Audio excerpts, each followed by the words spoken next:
बात कर रहे हैं उत्तराखंड करंट अफेयर्स।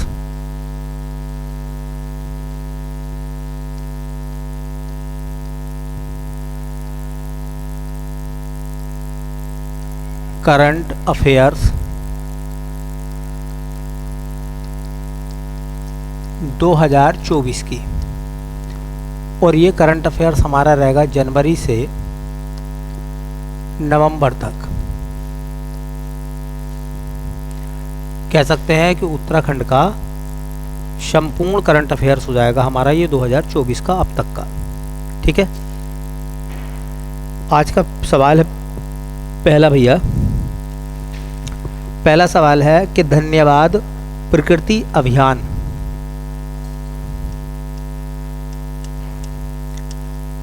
धन्यवाद प्रकृति अभियान एक अच्छा सवाल है, पेपर में आ सकता है। अभी 2024 में धन्यवाद प्रकृति अभियान जो है वो शुरू हुआ है, तो आपको ये बताना है कि धन्यवाद प्रकृति अभियान जो है वो किस जिले में शुरू हुआ है उत्तराखंड के, और किसने शुरू करा है। ठीक है, एक अच्छा सवाल है धन्यवाद प्रकृति अभियान। तो मैं थोड़ी सी बात बताऊं। एक पड़ता है गांव है झाला, और झाला गांव पड़ता है उत्तरकाशी जिले में। तो वहाँ के जो युवा हैं उन्होंने धन्यवाद प्रकृति अभियान शुरू करा है। ठीक है, और इस अभियान में क्या होगा कि प्रतिदिन लगभग 1 या 2 घंटे वो जो गांव के लोग हैं अपने आसपास जो है वो सफाई करेंगे, और जो कूड़ा करकट होगा उसका अच्छे से निस्तारण करेंगे ताकि उससे पोल्यूशन पैदा ना हो। तो इससे अपने आसपास भी सफाई रहेगी, बीमारियों से भी वो लोग बचेंगे। ठीक है, और ये संदेश है अगर सब लोग इस काम को करें, ठीक है, तो फिर साफ सफाई बढ़ेगी, बीमारियों से हम लोग बचेंगे। तो तुमसे सवाल क्या पूछा जाएगा कि धन्यवाद प्रकृति अभियान जो है 2024 में शुरू हुआ है और वो किस जिले में शुरू हुआ है। ठीक है, तो यह अभियान उत्तरकाशी जिले के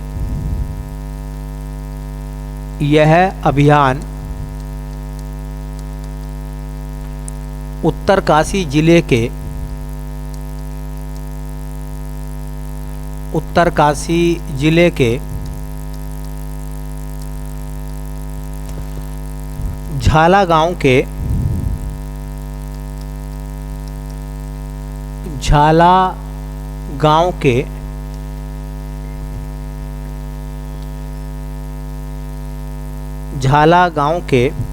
युवाओं ने शुरू किया है। झाला गांव के युवाओं ने शुरू किया है।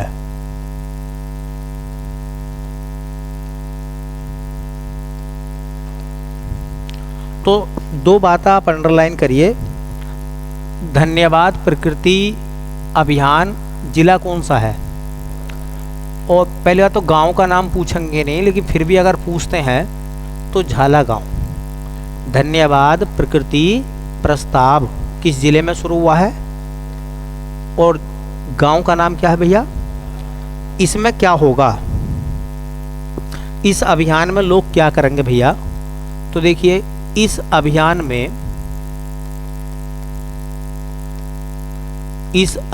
में ग्रामीण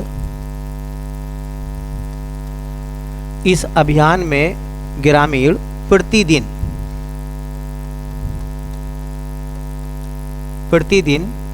2 घंटे अपने आसपास सफाई करते हैं।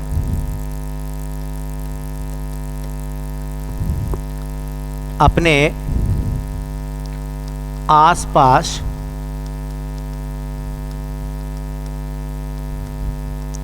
सफाई करते हैं तथा गांव के बाहर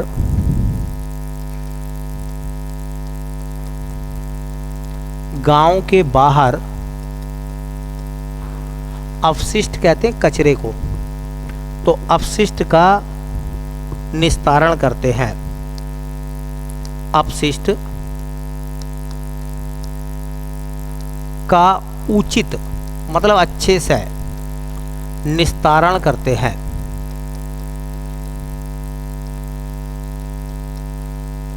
निस्तारण करते हैं।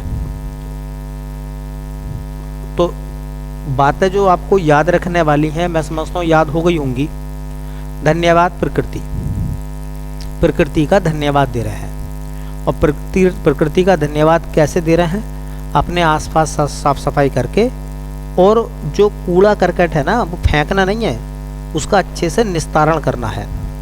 जैसे कि आप जानते हैं ना, क्या होता है ना, कूड़े करकट में कौन सी चीज़ ऐसी है जो बायोडिग्रेडेबल है, जो गल जाएगी, सड़ जाएगी, उसे अलग करेंगे। जो गलेगी सड़ेगी नहीं, उसको अलग करेंगे।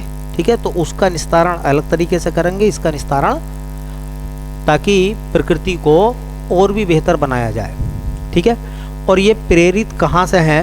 वो है स्वच्छ भारत अभियान से। तो ये मैं आपसे पूछ रहा हूँ, यह आपको बताना है कि भारत में स्वच्छ भारत मिशन की शुरुआत कब हुई थी?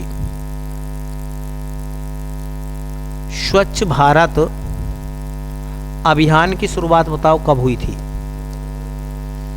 स्वच्छ भारत अभियान की शुरुआत स्वच्छ भारत मिशन के तहत कब हुई थी?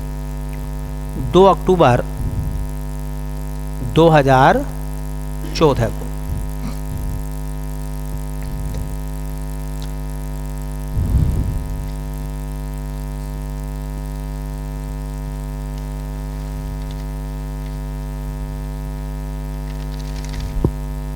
ठीक है, तो ये क्वेश्चन यहाँ से समझ में आ गया आपको, पेपर में आने लायक है, ध्यान रखना। क्योंकि ऐसे ऐसे सवाल जब आते हैं ना, बहुत बारीक टाइप होते हैं सवाल, ये बहुत बारीक सवाल होते हैं, तो उनका जवाब ढूंढना करंट में बहुत मुश्किल हो जाता है। कोई बड़ी योजना है, कोई बड़ा नाम है, तो वो तो सबको याद हो गया, इसलिए उसे कर भी सब देंगे, छोटे सवाल सबसे नहीं होते। चलिए, एक क्वेश्चन है और वो है भैया, दीनदयाल उपाध्याय होम स्टे विकास योजना। दीनदयाल उपाध्याय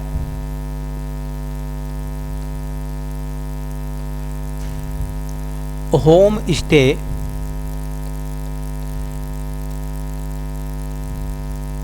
योजना, होम स्टे विकास योजना,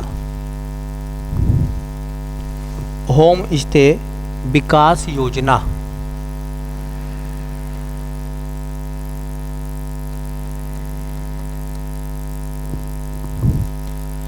ये योजना वैसे तो भैया पुरानी है। हाँ, ये योजना वैसे तो पुरानी है, कब की है, लेकिन इसमें ना अब कुछ फेरबदल सरकार ने करे हैं होम स्टे में। ठीक है, होम स्टे योजना उत्तराखंड सरकार की योजना है। 2024 में क्या प्रावधान आए हैं देखिए, 2024 के प्रावधान।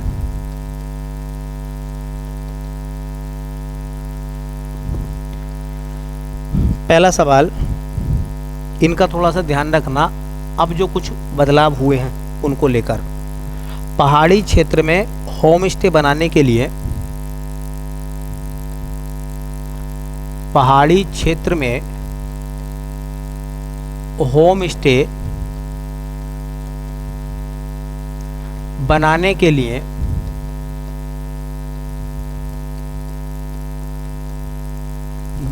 लिए सरकार 33%, सरकार 33% या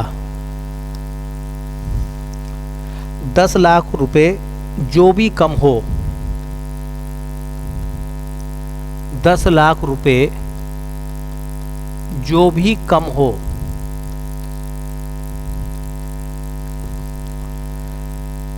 की सब्सिडी देगी,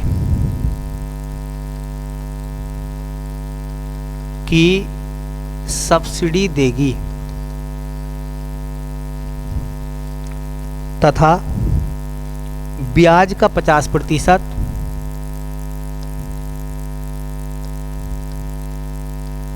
ब्याज का 50% या 1.5 लाख रुपए जो भी कम हो की सब्सिडी देगी।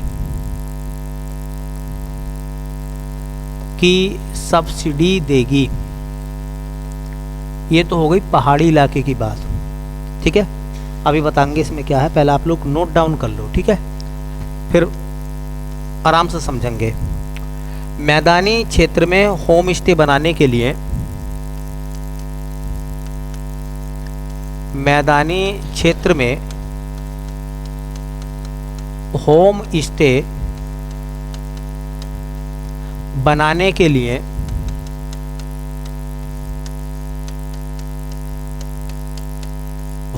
बनाने के लिए सरकार 25%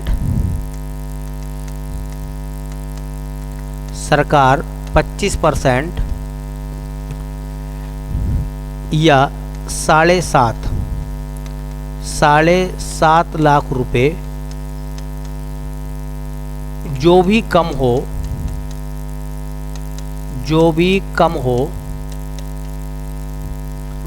की सब्सिडी देगी।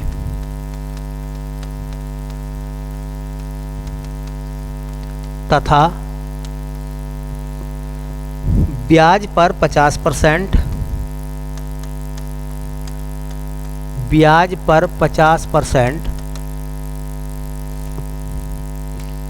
पर 50% या 1 लाख रुपए, 1 लाख रुपए जो भी कम हो की सब्सिडी देगी।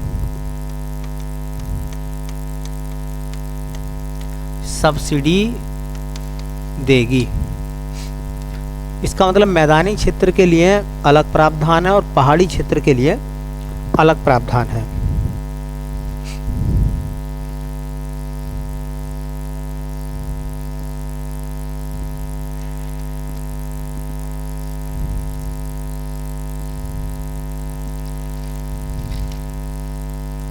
ठीक है, अब मामला क्या है पहले इसको समझना। मामला क्या है इसको समझना। एक शब्द आ रहा है इसमें, होम स्टे। अच्छा, होम माने होता है घर और स्टे का मतलब रुकना, ठहरना।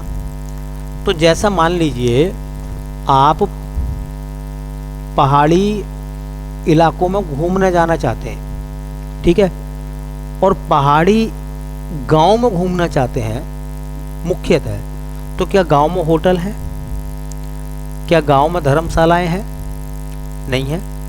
तो ऐसे में सरकार ने क्या करा है, पहाड़ी गांव में जो लोग रहते हैं ना, उनके पास में जो भी कमरे हैं, जैसे तुम्हारे पास में 4 कमरे हैं और आप 4 कमरों में से 2 कमरों को होम स्टे बनाना चाहते हो, तो आपने होम स्टे का फार्म भरा, सरकार को अपनी लोकेशन और सब चीज़ें भेज दी। समझ रहे हैं ना? तो जो वहाँ पर जिन जिन लोगों के होम स्टे में रजिस्ट्रेशन है, जो होम स्टे योजना से जुड़े हैं लोग, वो क्या है, पर्यटकों को अपने यहाँ रोक सकते हैं। ठीक है, पर्यटकों को अपने यहाँ रोक सकते हैं। अच्छा, वो रोकने के पैसे भी लेंगे एज ए रेंट। अच्छा, वो गांव है, वहाँ होटल नहीं खाने के, तो वो लोग ना पर्यटकों को खाना भी खिलवाएंगे। होम स्टे में यही तो होता।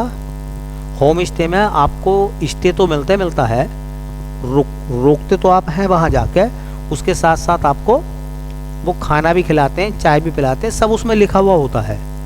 होम स्टे में सब कुछ लिखा हुआ होगा। जब आप होम स्टे करेंगे तब आपको सुबह नाश्ते में क्या मिलेगा, दोपहर में क्या क्या खाना मिलेगा आपको, शाम को क्या खाना मिलेगा आपको, ठीक है, और बिस्तर वगैरह जैसे होटल वगैरह में होते हैं ना, वो सब चीज़ आपको बता दी जाएगी। इससे 2 फायदे हुए। एक फ़ायदे तो ये हुआ कि उत्तराखंड के ग्रामीण क्षेत्र में जाने वाले जो पर्यटक हैं घूमने वाले, अब उन्हें ना तो रुकने की दिक्कत होगी और ना खाने की दिक्कत होगी। तो उससे उत्तराखंड में पर्यटन क्या होगा, बढ़ेगा। बढ़ेगा नहीं बढ़ेगा। दूसरी बात, जो पहाड़ी गांव है उनके लोगों की जीविका जो है, अर्थात उनके आय के साधन बढ़ेंगे या नहीं बढ़ेंगे, उनकी आय के साधन बढ़ेंगे। बात समझ में आ गई।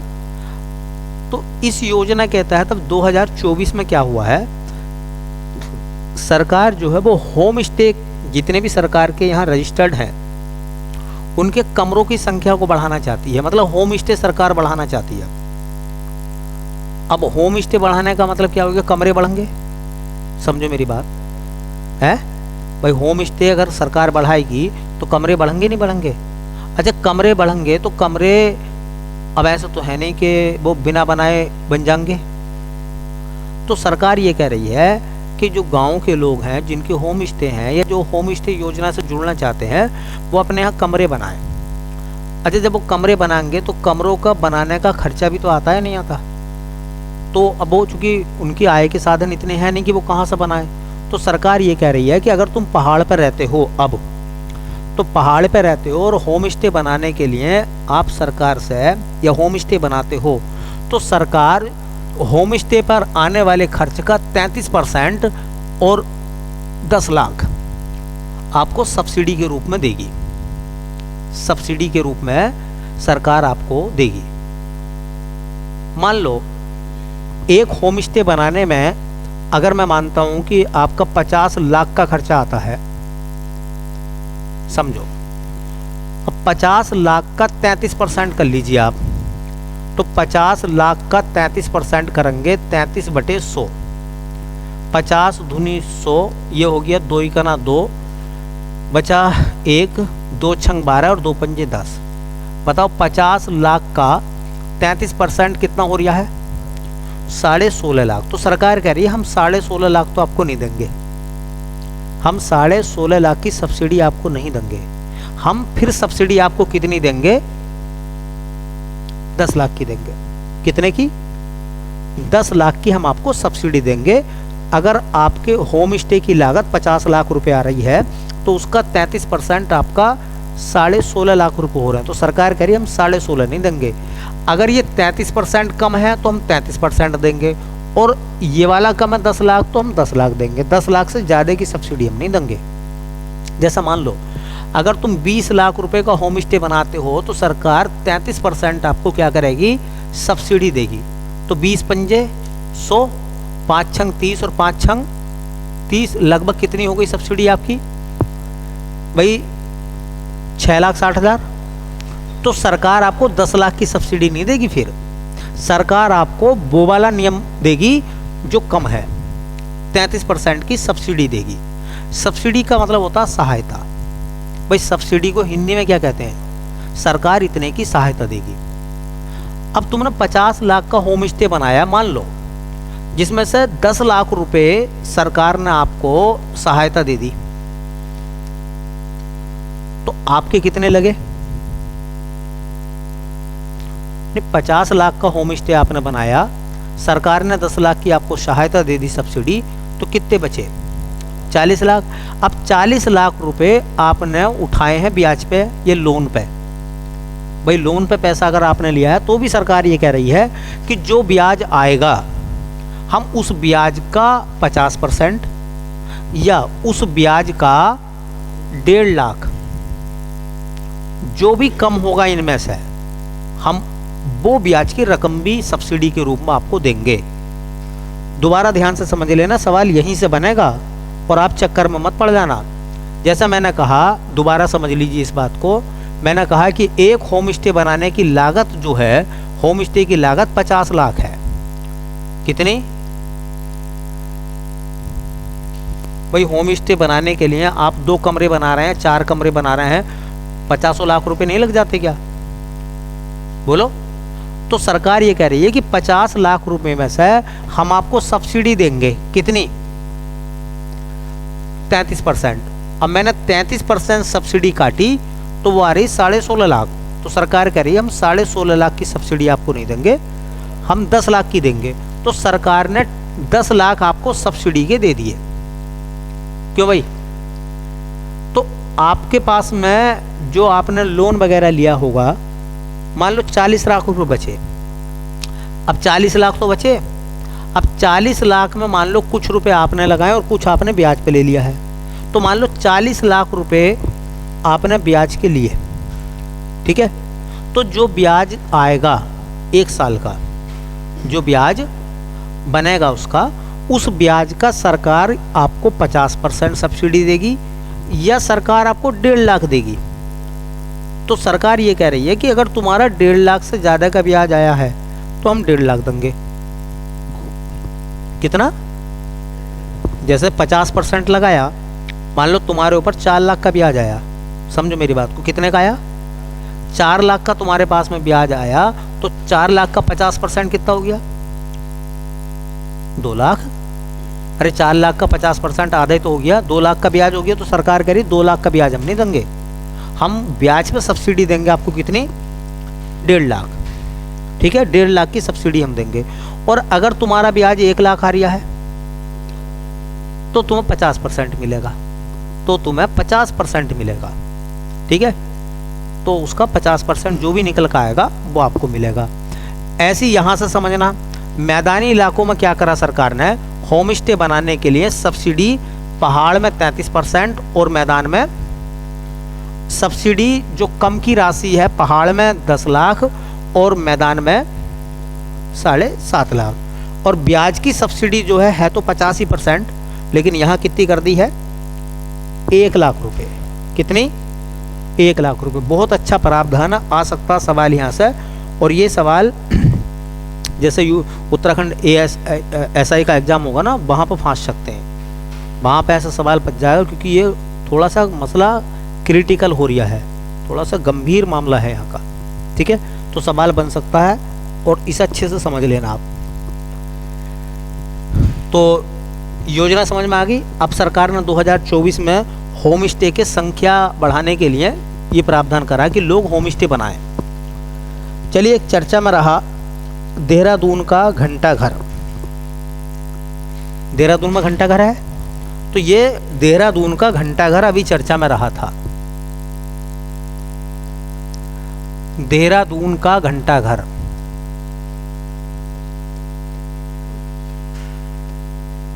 देखो बेटा, ये जो देहरादून का घंटा घर था, हाँ जी, इसका निर्माण किसने कराया था? ये किसने बनवाया था देहरादून का घंटा घर? तो लाला शेर सिंह द्वारा। तो लाला शेर सिंह ने, लाला शेर सिंह ने अपने पिता लाला बलबीर सिंह की याद में, लाला शेर सिंह ने अपने पिता लाला बलबीर सिंह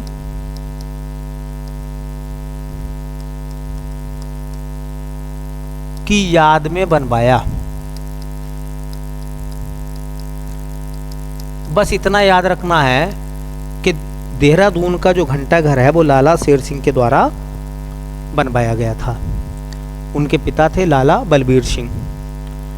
एक और याद रखना है कि जब ये घंटा घर बना था तो इसका उद्घाटन किसने करा था? इसका उद्घाटन कब हुआ था? तो बताया जाता है कि 1953 में इसका उद्घाटन करा था सरोजिनी नायडू ने। किसने करा था? सरोजिनी नायडू ने। सरोजिनी नायडू ने इसका उद्घाटन करा था घंटा घर का। इसकी तकरीबन घंटा घर की ऊंचाई कितनी है? यह लगभग 85 मीटर, 85 मीटर ऊंचा घंटा घर है। कहाँ है? देहरादून में है, ठीक है। कितने मीटर का है? 85 मीटर का। अभी क्या हुआ था ये बताया जाता है कि चोरों ने इसके तार वार जो थे ना, अभी काट दिए थे। तो चोरों ने जब इसके चूंकि तार वार काट दिए थे तो ये घंटाघर चर्चा में रहा फिर। ठीक है, तो बस थोड़ा सा याद रख लो, ओल्ड क्वेश्चन बन जाएगा। बताओ देहरादून के घंटाघर की ऊंचाई कितनी है? देहरादून का घंटाघर कब बना था? तो 1953 में। इसका उद्घाटन किसने करा था? सरोजिनी नायडू ने। किसने बनवाया था? लाला शेर सिंह ने। किसकी याद में बनवाया था? लाला बलबीर सिंह की याद में। लाला बलबीर सिंह लाला शेर सिंह के पिता थे। ठीक है, तो ऐसे छोटे छोटे ना हाँ क्वेश्चन है जो जब पूछे जाते हैं तो फिर दिक्कत होती है हमें।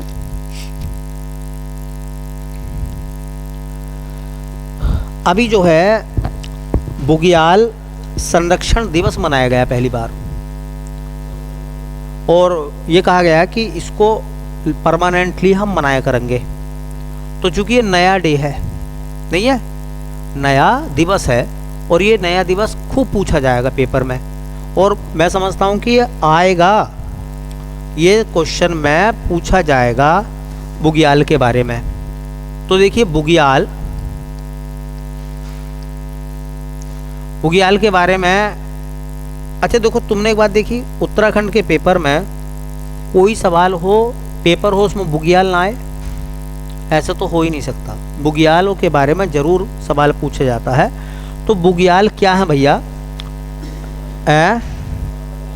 मखमली घास के मैदान। तो ये अल्पाइन घास के मैदान है भाई। बुग्याल जो है वो क्या है? अल्पाइन घास के, तो अल्पाइन घास के मैदान है बुग्याल। या तुम इसे ऐसा भी कह सकते हो, ये मखमली